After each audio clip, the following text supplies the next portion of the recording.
Saat suamiku sudah sukses. Assalamualaikum warahmatullahi wabarakatuh. Apa kabar bunda? Semoga Allah selalu memberikan kebahagiaan. Namaku Tania. Aku seorang gadis berumur 23 tahun. Aku baru saja lulus di akademi keperawatan. Aku belum bekerja karena aku keburu dilamar orang. Aku dilamar oleh seorang pria yang sangat aku cintai. Pria itu bernama Hakim. Usianya 25 tahun sekarang. Kami sudah cukup lama menjalin hubungan, dan tidak baik jika terus-terusan seperti ini. Akhirnya, kami berdua memutuskan untuk menikah. Mas Hakim, seorang anak tunggal. Saat ini dia bekerja sebagai mandor proyek. Alhamdulillah, gaji Mas Hakim jelas setiap bulannya. Ya bisa dibilang calon suamiku itu sudah mapan. Soal pekerjaan. Setelah menikah, kami memutuskan untuk mengontrak saja karena ingin belajar mandiri. Ya, itulah tekad kami berdua. Kami mengontrak sebuah rumah yang tidak terlalu besar, hanya ada 2 kamar saja. Namun, aku sangat senang karena bisa merasakan bagaimana indahnya menikmati masa-masa berdua dengan pasangan, apalagi kami pengantin baru. Kami benar-benar bisa menikmati momen-momen itu. Aku dan Mas Hakim mulai mencicil perabotan rumah. Kami membeli kasur dengan harga standar saja, yang penting nyaman untuk tidur. Ya, yang penting sekarang ini kami punya dulu. Tidak memikirkan yang mahal atau yang bagus. Yang penting nyaman, kami pakai. Kami juga membeli lemari, kompor, dan peralatan masak. Karena kami menolak pemberian orang tua. Ya, kami sudah sepakat tidak menerima pemberian orang tuaku maupun orang tua Mas Hakim. Kami benar-benar ingin mencoba mandiri. Alhamdulillah, akhirnya apa yang kami butuhkan sudah terbeli semua. Ku jalani rumah tanggaku dengan bahagia. Setiap hari, suamiku selalu berangkat ke masjid untuk menunaikan sholat 5 waktu. Kebetulan juga, proyek yang sedang Mas Hakim tangani tidak jauh dari rumah. Sehingga ketika jam makan siang, Mas Hakim bisa pulang untuk makan siang di rumah bersamaku. Ketika sore hari, Mas Hakim juga pulang selalu tepat waktu. Dia menyempatkan untuk membelikan sesuatu untukku, entah itu gorengan, buah-buahan, atau jajanan ringan lainnya. Karena memang aku suka ngemil. Ya, begitu romantisnya rumah tangga kami. Ini sesuai dengan impianku selama ini. Tidak muluk-muluk, yang penting antara aku dan suamiku bahagia menikmati pernikahan kami. Makan dulu mas, ucapku sembari meletakkan menu masakan yang sudah siap di atas tikar. Ya, kami hanya makan di atas tikar saja, karena kami belum punya meja makan. Hari ini aku masak ayam goreng dan tumis kangkung, makanan favorit Mas Hakim. Suamiku sangat lahap memakan masakanku, entah apa rasanya. Tapi aku berusaha untuk masak yang enak setiap hari.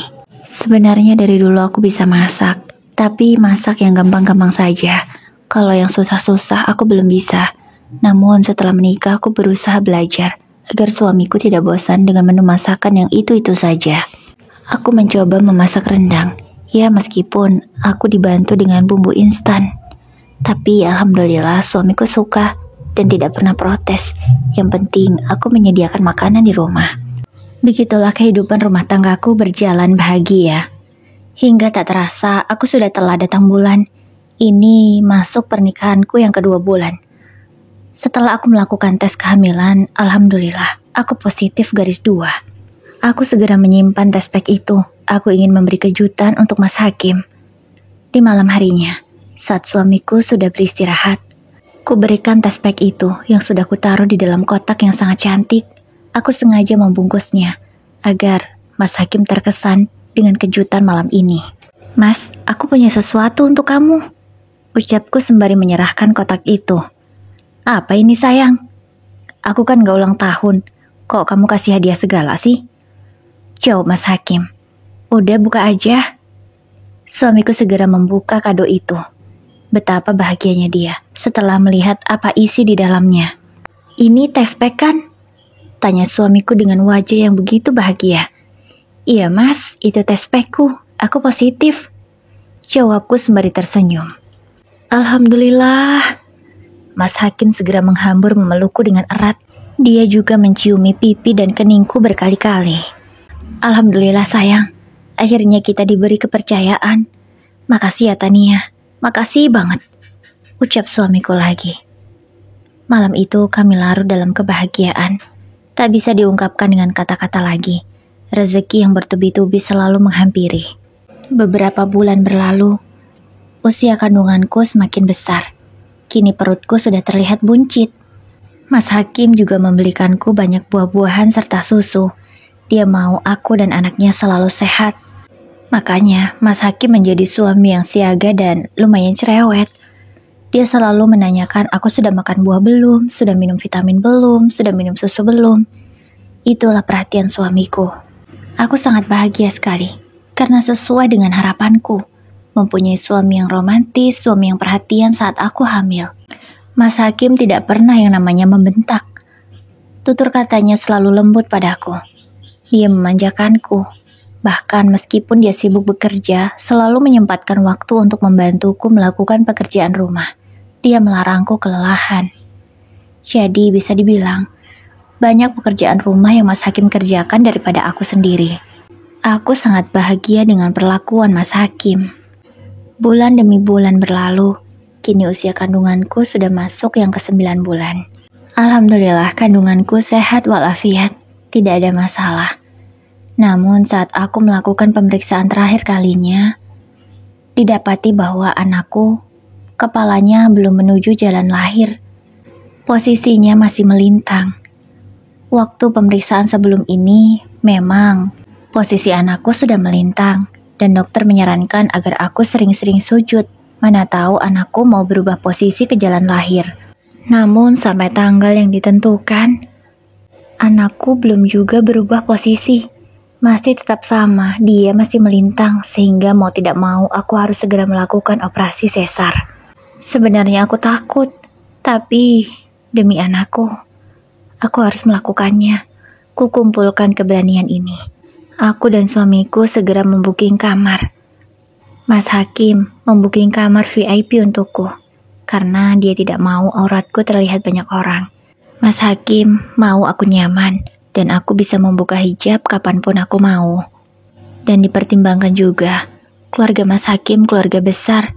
Jadi, kalau banyak keluarga yang menjengukku nanti, bebas tidak mengganggu pasien yang lain. Aku pun sudah puasa selama 6 jam. Sebentar lagi operasiku akan segera dilaksanakan. Namun sebelum aku operasi, aku mendapatkan pertanyaan yang tidak enak sekali di hati ini. Dan pertanyaan itu keluar dari mulut mertuaku sendiri. Kenapa sih Tan? Harus operasi sesar? Emang gak bisa normal aja ya? Buang-buang uang tau gak? Ucap ibu mertuaku dengan nada ketus. Aku tidak menyangka kalau ibu mertuaku bisa berpikir seperti itu. Aku tidak berani menjawab. Aku hanya diam saja. Aku tidak tahu harus berkata apa. Mas Hakimlah yang coba menjelaskan pada ibunya. Maaf Bu, Tania sebenarnya ingin normal. Dia takut sekali sesar. Tapi bayinya tidak mau pindah posisi. Jadi mau tidak mau harus segera operasi untuk menyelamatkan ibu dan anaknya. Karena ini sudah lewat tanggal Bu. Bahaya, tidak baik untuk keduanya. Ucap Mas Hakim menjelaskan. Alah, zaman dulu mau sungsang kayak apa juga bisa keluar kok, apalagi cuma melintang. Ucap ibu mertuaku, menjawab penjelasan Mas Hakim. Gak bisa ibu samakan dong dengan zaman dulu Bu. Sekarang semua sudah canggih. Kalau ada yang cepat dan tidak menyakitkan, untuk Tania kenapa tidak? Yang penting anak dan istriku selamat kan Bu. Udahlah Bu, aku gak mau debat. Sekarang Tania mau dioperasi. Aku mohon doanya semoga semua lancar. Ucap Mas Hakim dengan nada yang masih sopan. Aku salut dengan suamiku itu. Dia hebat, bisa membelaku, tanpa harus menyakiti hati ibunya. Semoga ibu mertuaku paham dan tidak mempermasalahkan hal ini. Sudah ya sayang, jangan dipikirin. Kamu fokus aja sama diri kamu dan anak kita. Kamu semangat ya, ucap suamiku memberi dukungan. Aku sebenarnya ingin menangis, tapi air mata ini kutahan. Aku tidak membuat suamiku kecewa. Tak lama kemudian orang tuaku datang. Mereka sama dengan Mas Hakim memberikan dukungan dan semangat untukku. Alhamdulillah, Operasi berjalan dengan lancar. Aku dan putraku selamat. Iya, anakku yang pertama laki-laki. Aku dan Mas Hakim sudah berencana untuk memberi nama putra pertama kami Dirga. Kami berharap Dirga kelak akan menjadi anak yang kuat dan tangguh, sehat dan berbakti. Semoga Dirga bisa menjadi anak kebanggaan bagi seluruh keluarga. Mertuaku begitu bahagia karena memang putra kami adalah cucu pertama mereka. Sebab Mas Hakim kan anak tunggal. Mereka terlihat bahagia sekali. Ayah mertua dan ibu mertuaku berebutan untuk menggendong cucunya. Alhamdulillah, aku senang. Semoga operasi ini tak dipermasalahkan lagi dan kami bisa akur seperti sedia kala. Bulan demi bulan berlalu, Dirga tumbuh menjadi bayi yang sehat. Dia sangat kuat menyusu dan makan. Badannya sangat gemuk sekali. Bayi yang baru berumur 4 bulan itu terlihat begitu gembul. Pipinya sangat cabi sekali, membuat siapa saja yang melihatnya pasti gemas ingin mencubit. Tidak terasa, kini Dirga sudah berusia 6 bulan. Aku 1 bulan yang lalu sempat memasukkan lamaran di salah satu rumah sakit. Aku ingin bekerja. Aku ingin mewujudkan cita-citaku yang sempat tertunda karena aku hamil dan melahirkan. Tapi setelah Dirga, kurasa bisa ditinggal. Aku memutuskan untuk bekerja. Aku sudah meminta izin dengan Mas Hakim dan Mas Hakim mengizinkannya karena dia tahu betapa besar cita-cita aku ingin menjadi seorang perawat. Alhamdulillah, tidak aku sangka aku mendapatkan panggilan untuk interview. Besok, aku disuruh datang. Aku memberitahu Mas Hakim tentunya, dan beliau mengizinkan. Aku menitipkan Dirga kepada mertuaku, karena mereka sangat senang sekali jika bisa merawat Dirga selama aku bekerja. Mertuaku juga tahu kemana aku pergi. Mereka juga setuju, tidak masalah. Malahan mereka senang, karena bisa bermain dengan Dirga sepuasnya. Aku datang ke rumah sakit, dan aku melakukan interview di sana. Sekitar setengah jam, akhirnya interviewku selesai. Dan hasilnya langsung aku dapati saat itu. Aku diterima. Betapa bahagianya aku, karena cita-citaku akhirnya terwujud. Aku hanya ingin menggunakan ilmuku untuk membantu banyak orang. Karena itulah cita-citaku dari dulu, menjadi tenaga perawat. Aku sangat kagum pada semua perawat yang ada di dunia ini. Karena mereka ikhlas dalam menjalankan tugasnya, selalu berusaha yang terbaik. Di saat pasien ada apa-apa, perawat dulu yang turun tangan. Itulah yang membuatku sangat kagum. Mulailah aku bekerja di rumah sakit. Aku terkadang mendapat shift pagi, shift siang, kadang juga shift malam. Dan ketika aku bekerja, aku menitipkan Dirga kepada mertuaku. Waktu demi waktu berlalu. Alhamdulillah, ekonomi keluarga kami semakin membaik. Suamiku mendapatkan kenaikan jabatan. Kini ia tak lagi di lapangan, melainkan di kantor. Gaji suamiku tentu naik. Kehidupan kami semakin membaik. Bahkan nafkah yang suamiku berikan selalu berlebih setiap bulannya. Aku bisa menabung dari nafkah suamiku itu, dan ditambah lagi dari gajiku di rumah sakit. Kata Mas Hakim, dia juga menabung karena dia punya target tahun ini, agar kami bisa membeli tanah lalu membangun rumah di atasnya. Itulah impian kami semua. Setahun berlalu, tabungan yang kami miliki sudah cukup untuk membeli sebidang tanah, sekaligus membangun rumah. Iya, alhamdulillah, rezeki kami selalu lancar. Aku dan Mas Hakim sangat bersyukur. Ternyata setelah kelahiran Dirga, membawa banyak rezeki untuk keluarga kecil kami. Sekitar 6 bulan, akhirnya pembangunan rumah kami sudah selesai. Kami pun pindah ke rumah baru. Aku dan Mas Hakim mengadakan acara syukuran pindahan rumah. Semua keluarga kami undang. Mereka ikut berbahagia dan mendoakan semoga keluarga kami semakin bahagia dan sukses. Tak lupa, di antara mereka juga mendoakan agar kami segera mendapatkan momongan lagi. Padahal saat ini usia Dirga baru 2 tahun setengah. Aku belum siap jika harus punya anak lagi. Kasihan Dirga masih kecil. Aku selalu mengaminkan doa-doa baik dari keluarga, teman-teman, dan orang-orang yang bertemu dengan kami. Tahun demi tahun berlalu. Kehidupan kami baik-baik saja. Memang, kesibukan antara aku dan suamiku semakin bertambah. Karena Mas Hakim naik jabatan lagi. Kini dia sudah menjadi manajer. Gajinya tentu bertambah. Namun pekerjaannya juga semakin sibuk. Mas Hakim juga sering lembur. Bahkan kadang tidak pulang dengan alasan pekerjaan belum selesai dan dia harus kejar target. Aku sebagai istri mencoba untuk memahami, karena memang posisi suamiku sangat penting di perusahaannya. Tapi yang namanya feeling seorang istri itu tidak pernah salah. Aku yang selama ini berpikir suamiku sibuk bekerja dan mencari nafkah untuk aku dan juga Dirga. Ternyata tidak hanya itu saja yang ia lakukan di luaran sana. Teleponku berdering. Setelah kulihat ternyata ibuku yang menelpon, aku segera mengangkatnya. Assalamualaikum Bu, ada apa? Tumben pagi-pagi nelpon? Tanya aku pada ibu.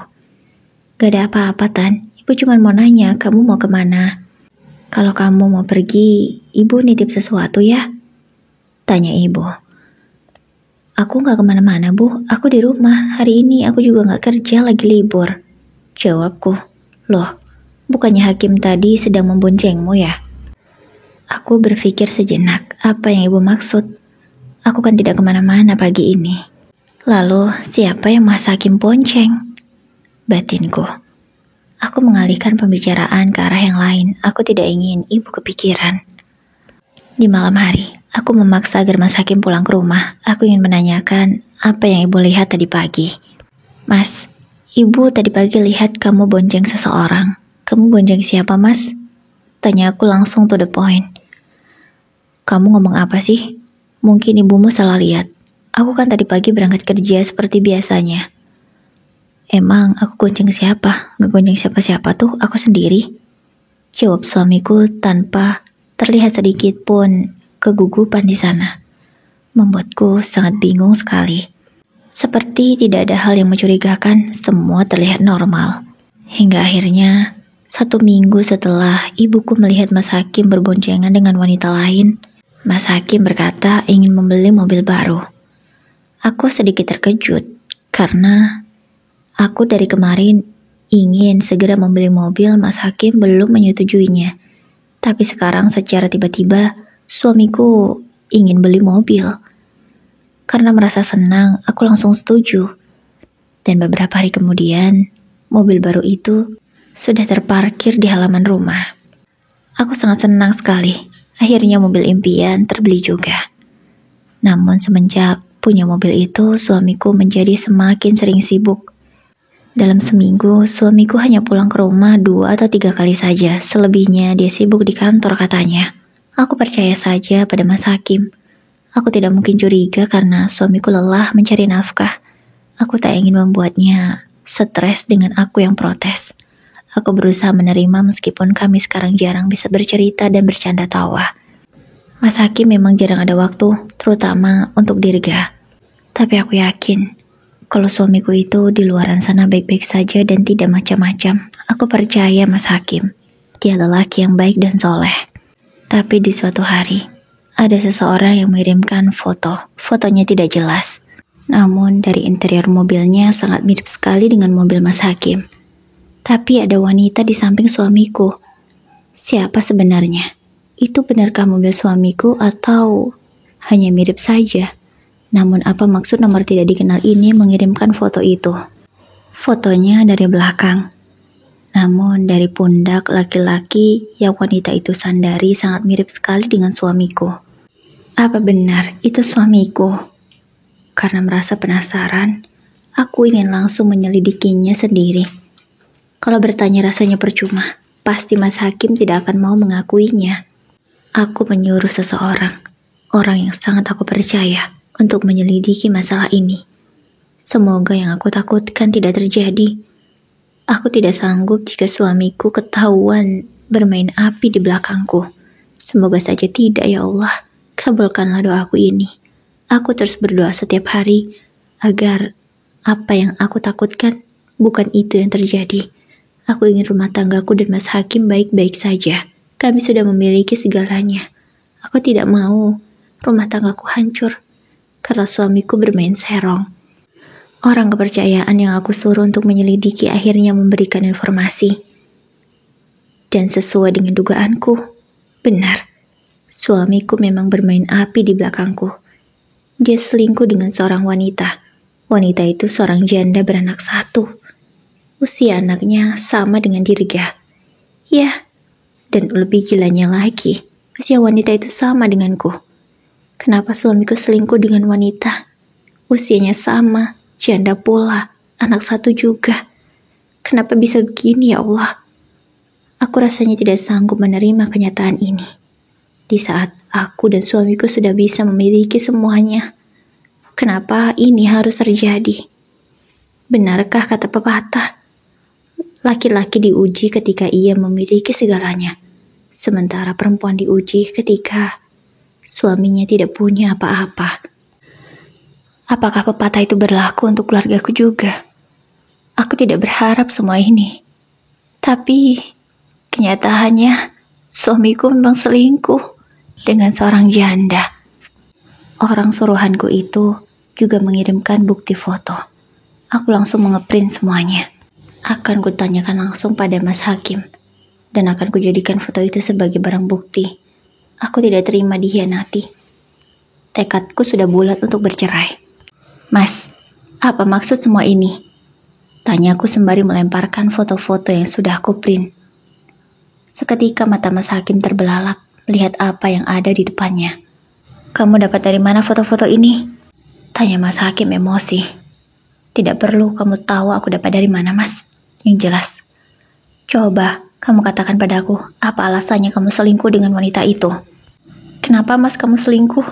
Apa kurangnya aku? Apa salahku? Tanya aku dengan linangan air mata. Aku begitu hancur dan sedih. Aku tidak menyangka kalau rumah tangga aku akan begini. Tania, dengarkan aku. Kamu tidak punya salah, kamu tidak kurang. Tapi, aku yang salah. Aku yang jatuh cinta dengan wanita itu. Aku tahu dia hanya seorang janda punya anak satu. Aku tidak bisa, Tania, melupakan dia. Aku gak mau kehilangan dia. Makanya aku diam-diam menjalin hubungan di belakangmu. Maafkan aku, Tania.